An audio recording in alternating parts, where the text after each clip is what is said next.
Hey y'all, we didn't hit our target date last week. There was a little bit of snow if you didn't notice. If you didn't see that video last week, check out the link in the description below. This week we wanted to give you the reasons behind why we do this. First, occultation, or the covering of the soil, will help the beneficial microbes as well as the insects survive through the winter, while also preventing some pests and diseases. It can also help with the erosion of the beds. You can also shovel the excess soil that you have in your pathways into the beds, as long as you don't have wood chips or living pathways.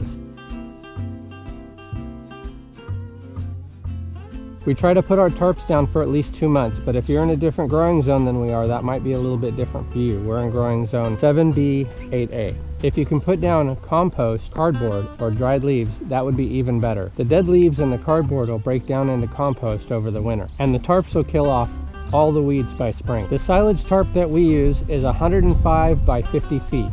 It has a white side and a dark side.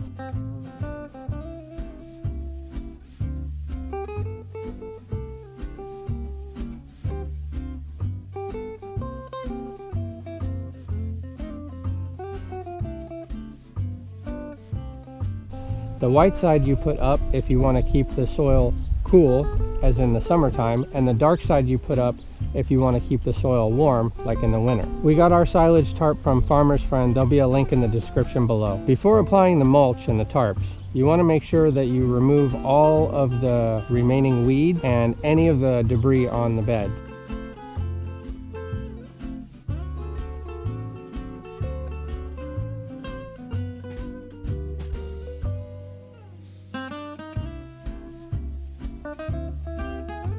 This will prevent the pests from breeding and creating disease in the overwintering process. Make sure you give your beds a good soaking. What that'll do is germinate all the weed seeds, and then when you pull up the tarps in the spring, you'll have way fewer weeds to deal with. If you do all these things, come spring, you'll have way better results.